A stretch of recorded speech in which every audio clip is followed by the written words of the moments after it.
अस्सलाम वालेकुम। एक नए वीलॉग में खुश आमदेद। मेरा नाम कामरान यूसुफ है। उम्मीद है आप जहाँ भी होंगे खैरियत से होंगे। कल GHQ में, जैसे मैंने आपको अपडेट किया था, एक अहम इजलास हुआ जिसकी सदारत वज़ीर-ए-आज़म शहबाज शरीफ ने की, और दहशतगर्दी के ख़िलाफ़ जंग, जो इस वक्त पाकिस्तान की सिक्योरिटी की सिचुएशन है, वो फोकस था। और उसमें वज़ीर-ए-आज़म शहबाज शरीफ ने अफ़वाज पाकिस्तान को हर तरह की यकीन दहानी कराई कि दहशतगर्दी के ख़िलाफ़ जंग में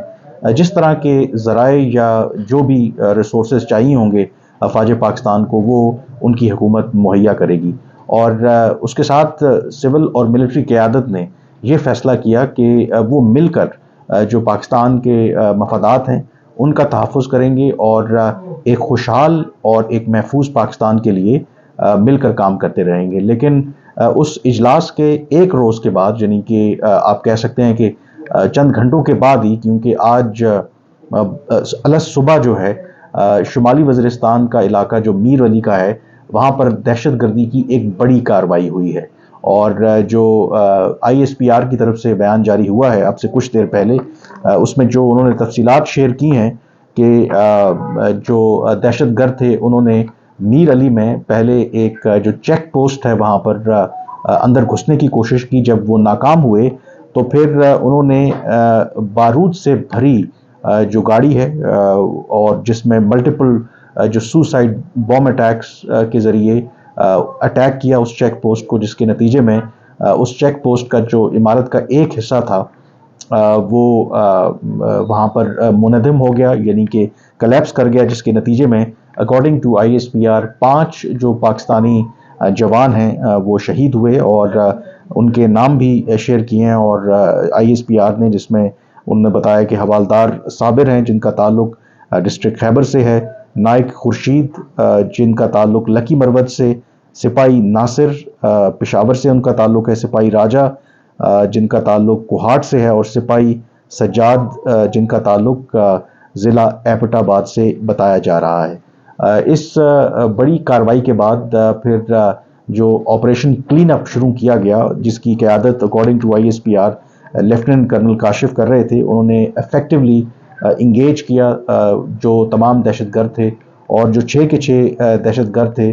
उनको मार दिया। लेकिन according to military's media wing during exchange of fire, जब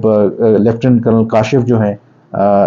ये अपने जो टीम को लीड कर रहे थे, जिनकी उम्र 39 साल बताई जाती है, ताल्लुक उनका कराची से है, और उनके साथ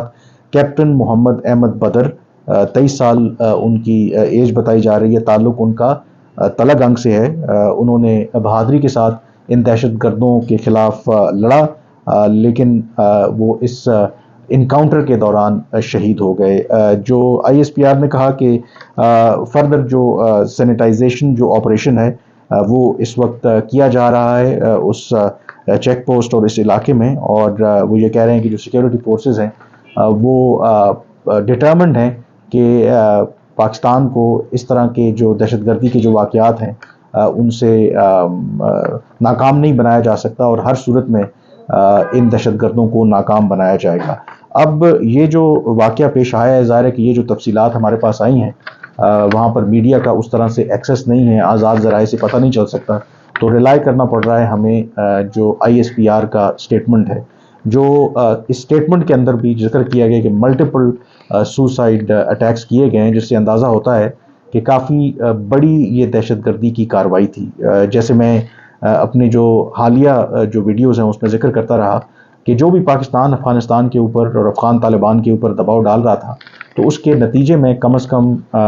दिसंबर के बाद से पाकिस्तान में कोई खुदकुश हमला नहीं हुआ था। लास्ट खुदकुश हमला जो है वो दिसंबर में हुआ था। उसके बाद से दूसरे दहशतगर्दी की कार्रवाइयाँ ज़रूर हुई, जिसमें IED एक्सप्लोजन या बाकी इस तरह के वाक़यात, लेकिन खुदकुश हमला नहीं हुआ था।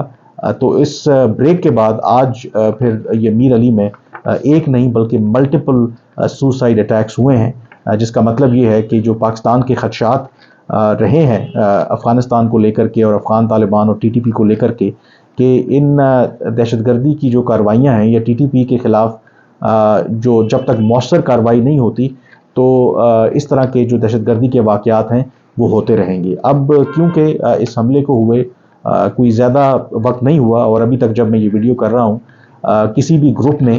اس کی ذمہ داری قبول نہیں کی، لیکن اپیرنٹلی جو طریقہ کار ہے، جس طریقے سے یہ حملہ کیا گیا ہے، جو لائکلی سسپیکٹ ہے یقینی طور پر جو کالعدم تحریک طالبان پاکستان ہے، اور اگر پاکستان کے جو تحقیقاتی ادارے ہیں، سیکیورٹی فورسز، اس نتیجے پہ پہنچتے ہیں کہ یہ ٹی ٹی پی نے ہی حملہ کیا ہے، اور اپیرنٹلی اگر انہوں نے حملہ کیا ہے تو وہ اس کو اون بھی کریں گے، تو اس سے یقینی طور پر اگر حالیہ دنوں کے اندر ایک کوشش ہو رہی تھی کہ پاکستان اور افغانستان کے درمیان ایک چینل آف کمیونیکیشن اوپن کیا جائے، جو کئی ماہ سے دونوں ملکوں کے درمیان ایک تلخی ہے، اس کو کم کرنے کے لیے بات چیت کا آغاز کیا جائے، تو ان کوششوں کو یقینی طور پر دھچکا لگے گا، اور پھر پاکستان کے لیے یقینی طور پر جو آپشنز ہیں وہ موجودہ صورتحال میں لمیٹڈ ہوتے جا رہے ہیں، کیونکہ اگر اس طریقے کے دہشت گردی کے واقعات ہوتے رہے تو پاکستان جو سیکیورٹی ذرائع کہتے ہیں کہ مجبور ہوگا کہ پھر وہ خود سے کارروائی کرے۔ ماضی میں پاکستان واضح کر چکا ہے افغان طالبان کو کہ اگر پاکستان میں اس طرح کے دہشت گردی کے بڑے واقعات ہوتے رہے اور اس کے تانے بانے افغانستان اور ٹی ٹی پی سے جو ان کے ٹھکانے ہیں ان سے ملے، تو پھر پاکستان مجبور ہوگا کہ وہ سرحد پار بڑی کارروائی کر سکتا ہے۔ اب یقینی طور پر یہ ایک بڑی پرووکیشن ہے، جس میں 7 جو پاکستانی جوان، اس میں 2 آفیسرز بھی شامل ہیں، ایک لیفٹیننٹ کرنل اور ایک کیپٹن، وہ شہید ہوئے ہیں۔ اور جب اس طرح سے جو کیجولٹیز ہوتی ہیں تو فوج کے اندر غم و غصہ بھی پایا جاتا ہے، رینک اینڈ فائل کے اندر، اور اس چیز کو اسٹیبلش کرنے کے لیے کہ دہشت گردی کے یہ جو واقعات ہیں وہ ان کو کمزور نہیں کر سکتے، تو وہ پھر ریٹیلیٹ بھی کیا جا سکتا ہے۔ تو جو